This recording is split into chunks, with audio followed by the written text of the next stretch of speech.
a y'o kuma galontigiya k'an bɛ waati min na i n'a fɔ bi Mali mago bɛɛ bɛɛ lajɛlen de la a kɔrɔ ka sago ɲangilinw kan ka ɲɛsin a ma. Faraɲɔgɔnkan jɛkulu min tun bɛ an fɛ n'a bɛ wele ko Rassemblement Démocratique Africain RDA olu kun ye a san damadɔ ye o kun tɛ ka kan fɔ nka an bɛ waati min na i n'a fɔ ko sisan u farala ɲɔgɔn kan ni ka kɛ RDA Mali ye min o kom kɔnɔna na an ka kunnafoni na Abdoulaye Fama Kulubali ale y'a ka kuma galama tɛngu Maman Dorentier la ni ale yɛrɛ ye RDA maa ye an ka kɔrɔfɔw lamɛn. Non an b'a fɔ de ko a daminɛna ni USRDA de comme US kun ye Union Soudanaise ye nka RDA min don RDA in tɛ se ka falen bari sabula RDA in ti Mali dɔrɔn ta ye RDA in bi farafina jamana caman wɛrɛ kɔnɔ o de y'a to a bɔra Soudan la ka kɛ Malien donc Union Malienne o de kɛra UMRDA ye nka RDA in tɛ falen an bɔra Union Malienne fana na sisan nɔ an nana jateminɛ ko faraɲɔgɔnkan wɛrɛ kɛra donc an tɛna kɛ Union Malienne bilen an bɛna kɛ RDA Mali comme RDA Burkina bɛ cogo min RDA Togo bɛ cogo min RDA Côte d'Ivoire bɛ cogo min donc an ta ye RDA Mali ye sisan nɔ bari sabula Malien bɛɛ de kan ka fara ɲɔgɔn kan comme RDA de fana kɛra sababu ye ka indépendance lase farafina jamana caman kɔnɔ donc a ka kan Malien fana ka ɲɔgɔn sɔrɔ o la o de b'a to an nimisi wasalen don bi na kosɛbɛ ka sababu kɛ RDA denw bɛ ka fara ɲɔgɔn kan u ka ɲɔgɔn sɔrɔ hali n'o y'a sɔrɔ waati dɔ kɛra la furuku donna u ni ɲɔgɔn cɛ ni bɛɛ bɔra ka taa fɔ k'i bɛ ka parti créer i yɛrɛ ye u seginna sisan u yɛrɛ ma ala barika la fara ɲɔgɔn na k'a bɛ ka continuer donc u bɛ sira fɛ hali sisan an bɛ se ka min fɔ parti politique ni transition ni ɲɔgɔn cɛla ko la o b'a jira k'a fɔ ko danayabaliyaba de bɛ yen bari sabula population yɛrɛ de tigɛra parti politique la i ka jamanadenw yɛrɛ tigɛra mɔgɔ minnu na n'a fɔra ko e k'a fɔ ko i bɛ o tigilamɔgɔ kɛ baara ɲɔgɔnmaw ye cogo nation dɔ la ni m'i kɔlɔsi i b'i ka jamanadenw yɛrɛ de bila i contre la donc nka o t'a bali parti politique fana ka ko caman faamu u ka fara ɲɔgɔn kan min seko ye min ye ka transition dɛmɛ walasa Mali ka se ka bɔ nin dɛngɛ in kɔnɔ an tila an kan ka ɲɔgɔn sen bila ka ɲɔgɔn tɛgɛ minɛ donc intérêt ko tɛ intérêt kelen de m'an bɛɛ lajɛlen na o de ye Mali ye an bɛɛ ka intérêt ye Mali de n'i y'a mɛn i bɛ kɛlɛ kɛ jamana dɔw kunkanko la o k'a sɔrɔ jamana yɛrɛ bɛ yen donc an yɛrɛ ni ɲɔgɔn cɛ o kɛlɛ donc o fɔ ka di bari sabula an bɛɛ ye Maliyɛnw ye a mana gɛlɛya cogo o cogo don dɔ min na an bɛna ɲɔgɔn faamu nka min de y'a la k'a fɔ ko an bɛna jɛ n'a ye mɔgɔ wɛrɛ ka na an kun ma suli an fana ni an ye mɔgɔ sɔrɔ an ye ɲɛmɔgɔ sɔrɔ minnu bɛ se ka u jɔ an n'u ni ɲɔgɔn cɛ walasa ka Mali ka yɛrɛma hɔrɔnya yɛrɛ segin a ma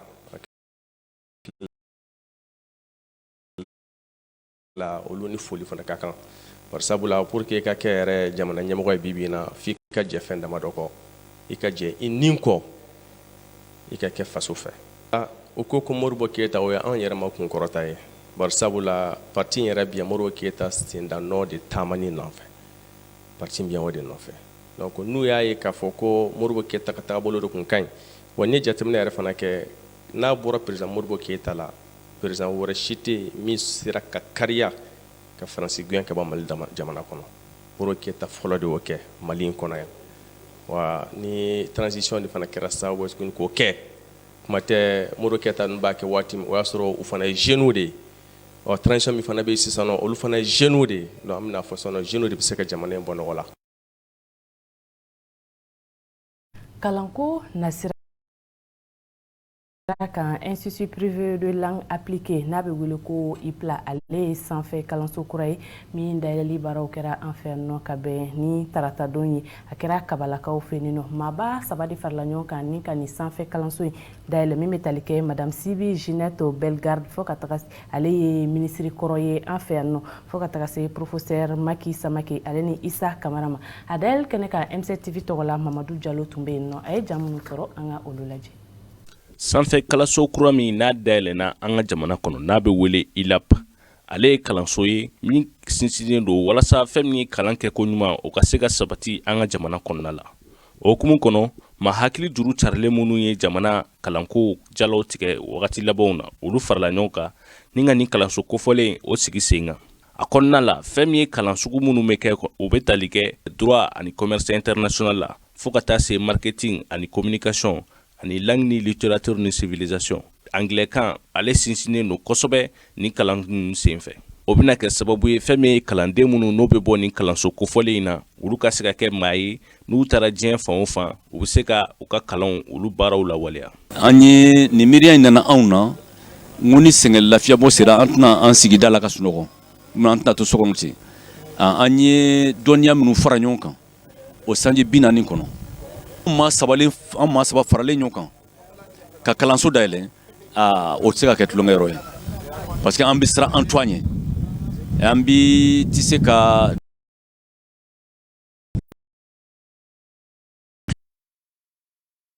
tulonkɛ kalan na parce que anw fɛ foyi tɛ kalan bɔ i bɛ se ka quartier kelen ci ni wari b'i bolo san kelen kɔnɔ i b'a quartier kelen wuli k'a kɛ sangaso ni fɛn bɛɛ ye nka ni kulu kelen n'an b'a fɔ ma ko génération denmisɛn kulu kelen n'o tiɲɛna ni sanji 30 tɛ i tɛ se k'a falen kɛnyɛrɛ ye a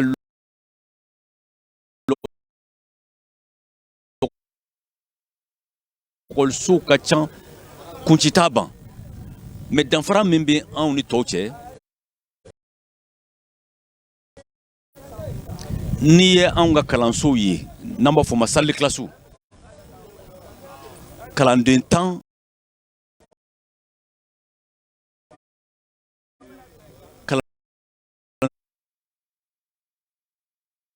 kalanden 12 anw tɛ tɛmɛ o kan an tɛ se ka bangebaaw ka wari minɛ ka t'u to ɲɔgɔn kan maître yɛrɛ bɛ kuma minnu sigilen bɛ kɔfɛ u t'a dɔn k'a bɛ kan ka min fɔ la ni kalanden 10 de b'i bolo maître karamɔgɔ mana don ka ban dɔrɔn a ɲɛ b'u bɛɛ la i tɛ se k'i don ko dɔ kɔfɛ ni baara dira ka kɛ so n'i m'a kɛ dɔrɔn karamɔgɔ b'a dɔn n'i nana retard la o bɛ dɔn kuma tɛ n'i ma na yɛrɛ ma awa n'i nana retard la a bɛ f'i somɔgɔw ye kuma tɛ ku i ma na o danfara fɔlɔ o b'anw ni tɔw cɛ a danfara filanan ye mun ye an ma ba tubabukan na faransɛ kan k'a ta kunun na ka n'a bila bi la ale de ye an ka langue officielle ye mun ye kan min bɛ fɔ kan min yamaruyalen don kan min dɔrɔn yamaruyalen don ka fɔ service daw la n'ale an ka baarakɛla ye an ko o kan kosɔn ka fara o kan kan an bɛna anglais kan de fara o kan anw ka kalanden ninnu a fɛn fɛn n'i tilala kan fila bɛ yen i bɛ se ka i yɛrɛ ɲɛnabɔ la k'i ka fɛn bɛɛ k'o la k'i ka adamadenya bɛɛ k'o la n'o ye faransɛ kan ani anglais kan sɛbɛn bɛ n bolo n'o ye kalankuncɛ sɛbɛn ye diplôme n'o b'i bolo o t'a bɛɛ ye fo dɔnniya ka k'i la an ka gafe n'an kɔni sɛbɛn di maa o maa ma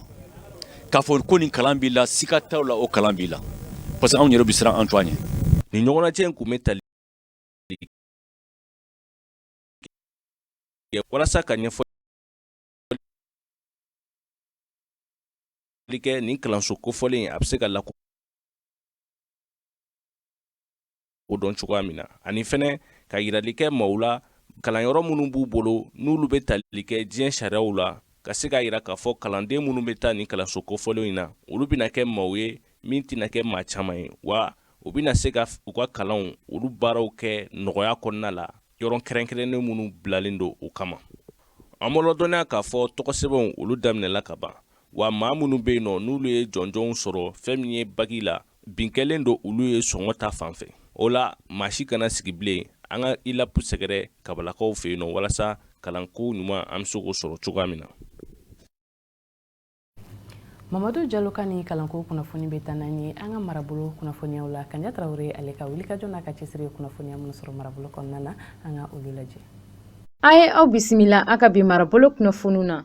an bɛ fɔlɔ Sikaso kɛrɛnkɛrɛnnenya na Kucalakaw fɛ yen nɔ Mali kɔrɔnyanfan musow tɔgɔla jɛkulu min kɔni sigilen bɛ Kucalakaw fenɔ olu ye don kɛrɛnkɛrɛnnen dɔ sigi sen kan dɔgɔkun laban tɛmɛlen kɔni na yaasa ka ɲɛfɔli ni walawalali caman kɛ maaw ye ani ka kunnafoniya kɔni di u ka jɛkulu ani Kucala ka denw bɛɛ lajɛlen ma furancɛla fanga in kɔni kow kan. Kɛrɛnkɛrɛnnenya na olu ka jɛkulu bɛ se ka dɛmɛ min kɔni lase u ma. Nin kɛnɛ kofɔli in kan Kucala maaba caman tun bɛ yen nɔ fo ka taa se jɛkulu wɛrɛw fana ma wa nin kɛnɛ in kɛra sababu ɲuman ye nin jɛkulu kofɔlen ninnu ma ka cikan kɛrɛnkɛrɛnnen kɔni lase Faransi jamana ani a dɛmɛbaga jɛkuluw bɛɛ lajɛlen ye. N'an bɔra Sikaso an b'an kunda Ansongo kan. Ansongo kalanko ɲɛmaaw kɛrɛnkɛrɛnnenya na n'o bɛ tali kɛ jɛkulu min sigilen don kalanko yɛrɛ koɲɛw ɲɛnabɔli ma ani musow ni denmisɛnninw tɔgɔla jɛkulu min kɔni bɛ Ansongo dugu kɔnɔna na olu ka jɛkuluba fila in kɔni ye tile fila kalan dɔ kɔni kuncɛ arabadon février kalo tile 2 san 2022 Ansongo dugu kɔnɔna na. Ni tile fila kala in kɔni bolila kɛrɛnkɛrɛnnenya na nin jɛkuluba fila ninnu jɔyɔrɔ ye min ye ani u bɛ se ka min kɛ kalanko yɛrɛ taɲɛ kɔnɔna na. Hakilila jiginna ni kalanko fɔlen kɔni sigila sen kan Ansongo kalanko ɲɛnabɔbaw de fɛ n'u senkɔrɔma donna kasabeko la baɲumankɛtɔn ONG IRC maaw fɛ. Walasa ka dansigi bi marabolo kunnafoni na halisa an bɛ to Ansongo dugu kɔnɔna na Mali finitigilakaw kɔni ka yalayala kɔni kɔnɔna na sibirido février kalo tile 5 san 2022 u kɔni ye tɛgɛ kɛ maa dɔ la Tasiga dugu kɔnɔna na maa min n'o kɔni tun bɛ k'an ka finitigilakaw janfa ni ka to ka kunnafoniya di Bamaci wale maaw kɔni ma. O waati kelen fana na Bamaci wale maaw ani an ka finitigilakaw kɔni fana karila ɲɔgɔn na Suduhare dugu kɔnɔna na Burakaw fenɔ min kɛra sababu ye Bamaci wale maa caman bolila ni ka taga u daga Helihoyi dugu kɔnɔna na wa nin kɛlɛ kofɔlen kɔni kɛra sababu ye ka tasuma fana wuli Helihoyi butigi caman na. Ni ne bɛ dan sigi a ka bi marabolo kunnafoniw na. Marabolo kunnafoniw tɛmɛnen kɔfɛ an b'an kilen ka taa jamana kɔkan kunnafoniyaw la. Fatumata Jalo ale ye jaa minnu sɔrɔ jamana kɔkan na an ka olu lajɛ. A y'aw bisimila a ka bi kɔkan kibaruyaw kɔnɔna na. Burkina Faso jamana kɔnɔdenw kɔni ye jɛkulu sigi sen kan min kɔni bɛna na cɛmancɛ fanga baaraw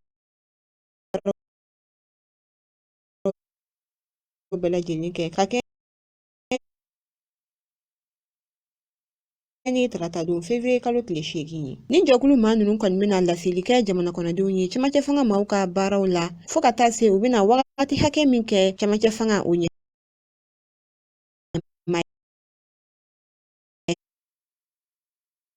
yala. O de hukumu kɔnɔna na lieutenant colonel Paul Henri Damiba ale kɔni ye weleweleda kɛ ni jɛkulu maaw ye ni k'a yira k'a fɔ ko u ka kan ka Burkina Faso ale jamana ka nafa olu de kɔni bila ba la kosɛbɛ.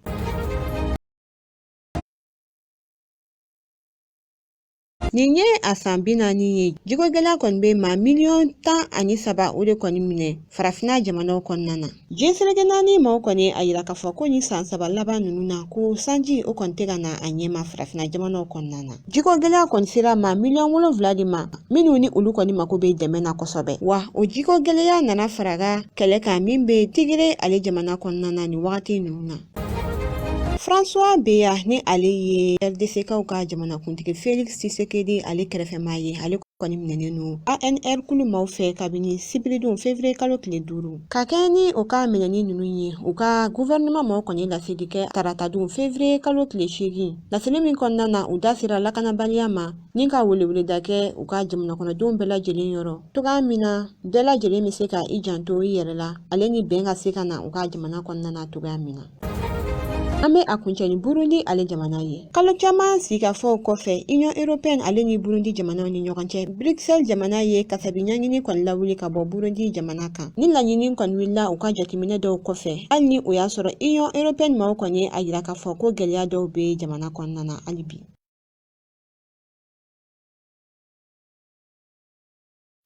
Kɔkan kunnafoniw tɛmɛnen kɔfɛ an bɛ segin ka na an yɛrɛ fɛ yan nɔ i n'a fɔ n bɔra ka fɔ yan na bakurunbala cogoya min na yalasa ka se ka caisse malienne de sécurité sociale o ka cakɛdaw surunya sɛgɛnnafiɲɛbɔlaw la u y'u ka centre 3 o kolomo karili kɛ mun baaraw kɛra an ka sigida fɔlɔ 4nan fɔ ka taga se sigida 6nan na Umu Jakite an k'ale ka kɔrɔfɔ lamɛn MC TV tɔgɔ la.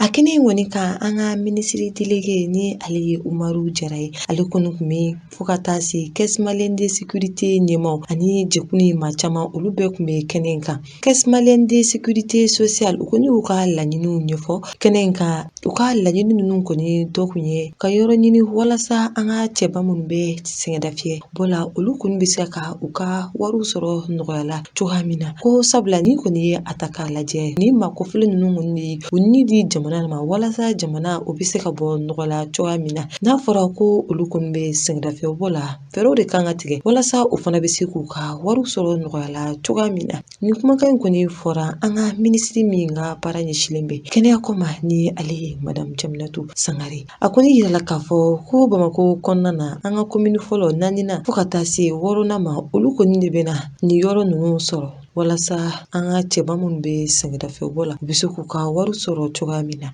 A kɔni yirala k'a fɔ ko nin ma kofɔlɔ ninnu ni o ye Seydou Mɔzɔn Traoré ni ale ye Fédération nationale des associations des retraités o ɲɛmaa ye fo ka taa se vice-président de l'association des anciens combattants ni ale ye Ama Mayiga ye ko nin ma kofɔlɔ ninnu kɔni nisɔndiyara kosɛbɛ ka sanga ni nin baara ɲuman min tara ka ɲɛsin u ma. Ni ma kofɔlɔ ninnu kɔni ye folikan ta ka ɲɛsin an ka camancɛ fanga ɲɛmaaw ma ka sanga ni u ka nin baara ɲuman kɔni wa a yirala k'a fɔ ko ni a ta k'a lajɛ a baara in kɔni lawaleli bɛ t'i jɔ an ka CFA wari miliyɔn caman na. A yɔrɔ ninnu bɛɛ kɔni ɲɛmaaya bɛna ta ka di maa dɔw ma walasa a baara a bɛ se ka ɲa cogoya min na.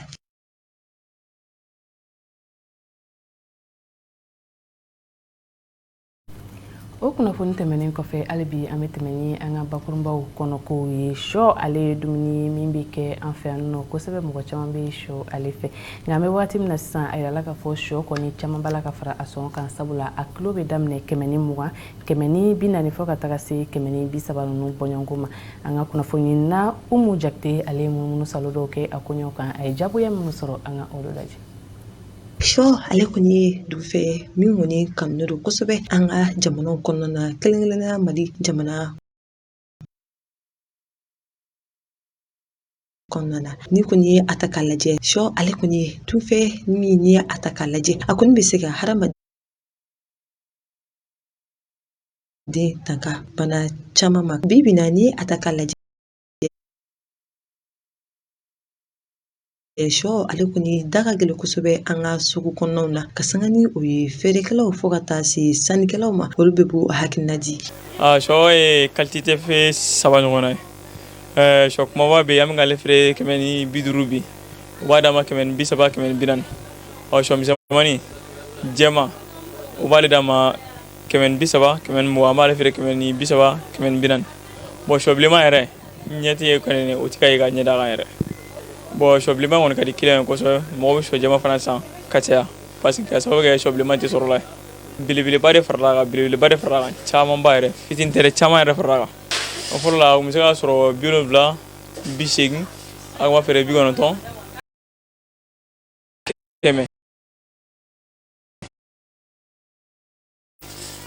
Y'a faamu dɛ mais sisan kɔni ka caya a tɛ sɔrɔ 100 a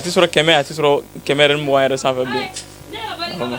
Sɔ qualité 3 de b'an bolo bilenman ani jɛman 2. Jɛman 2 jɛman 1 o ye kumaba ye 1 ye misɛnmanin ye. Misɛnmanin o ye 130 ye kumaba o ye 140 ye. Bilenman in fana o fana ye 140 ye. O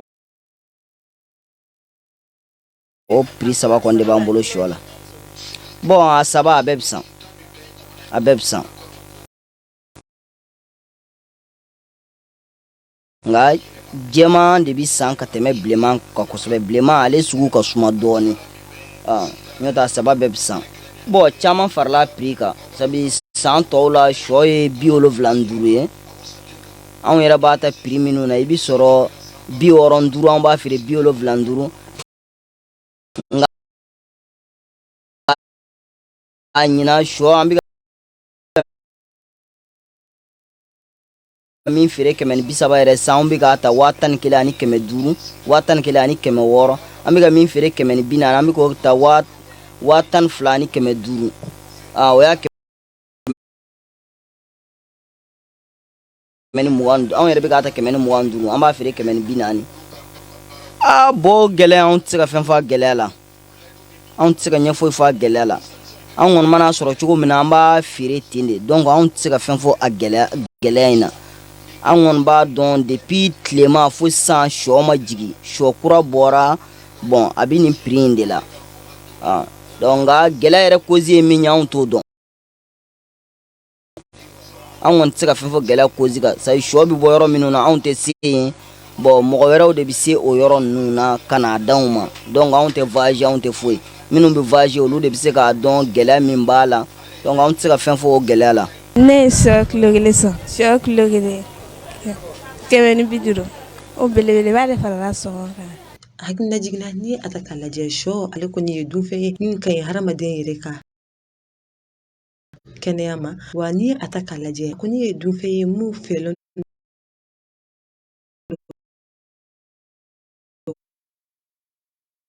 kosɛbɛ maa caman bolo, hali ni o y'a sɔrɔ a sɔngɔ kɔni ka gɛlɛn kosɛbɛ an ka sugu kɔnɔna na.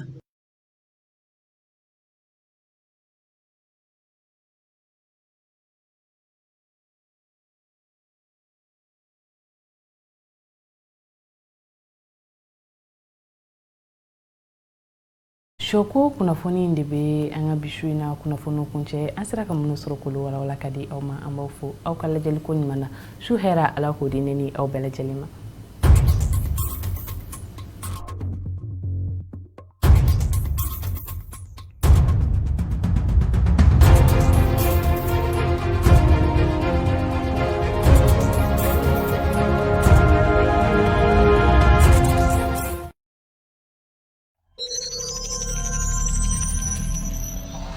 M7 TV, les 7 jours qui font le Mali.